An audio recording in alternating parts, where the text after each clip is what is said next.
ভোটারদের কাছে টানতে এলাকার উন্নয়নে প্রতিশ্রুতি দিচ্ছেন বিভিন্ন রাজনৈতিক দলের প্রার্থীরা। অভিযোগ আর পাল্টা অভিযোগে চলছে প্রচার যুদ্ধ।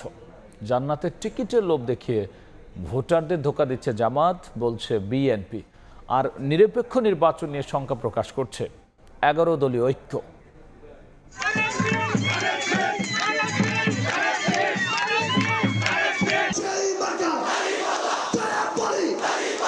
নির্বাচনের বাকি আর মাত্র 6 দিন, প্রচারণায় ব্যস্ত প্রার্থীরা।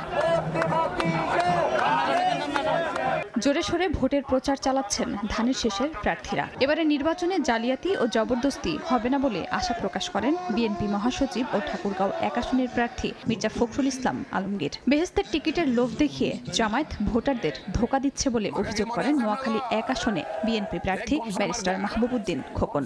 কালো টাকা ছড়িয়ে নির্বাচনে নাশকতার ছক করা হচ্ছে অভিযোগ করেন ফরিদপুর 4-এর প্রার্থী শহীদুল ইসলাম বাবুল। নেত্রকোনা 1 আসনে প্রচারণা চালান বিএনপি প্রার্থী ব্যারিস্টার কায়সার কামাল। ধর্মভিত্তিক রাজনীতি করেন, তাদের মধ্যে একটা অপচেষ্টা খেয়াল করা যায়, তারা ধর্মকে পুঁজি করে রাজনীতি করতে চাচ্ছে। কোনো একটা নাশকতা একটা আশঙ্কা আমরা করতেছি এবং এখানে প্রচুর কালো টাকার ব্যবহার, লুটের টাকার ব্যবহার হচ্ছে।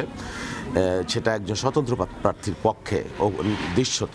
ঘরে ঘরে যাই 5-7 জন মহিলা পাঠায়, আর বলে বেসা লাগবে ভাই, বেসা লাগবে।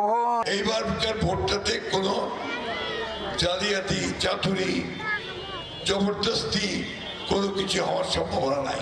পাড়া মহল্লা দাপিয়ে বেড়াচ্ছেন 11 দলীয় ঐক্যের প্রার্থীরাও। নির্বাচনী ইশতেহার ঘোষণা শেষে খুলনা 5 আসনে জামায়াত প্রার্থী মিয়া গোলাম পরোয়ার অভিযোগ করেন প্রচারণায় বাধা দেয়া হচ্ছে। নরসিংদী 1 আসনে প্রচারণায় দাঁড়িপাল্লার প্রার্থী বলেন একটি দল কেন্দ্র দখলের হুমকি দিচ্ছে, জনগণ তা প্রতিহত করবে। পঞ্চগড় 1 আসনে শাপলাকলির প্রার্থী সার্জিস আলম ভোটারদের কাছে গিয়ে দেন নানা প্রতিশ্রুতি। অত্যাচার করে নির্যাতন করেও ভোট পেয়ে ক্ষমতায় যায়, সে তখন আর মানুষকে মানুষ মনে করবে না। বিভিন্ন জায়গায় আসনের প্রার্থীদের উপরে হামলা করা হচ্ছে, আসনের কর্মীদের উপরে হামলা করা হচ্ছে।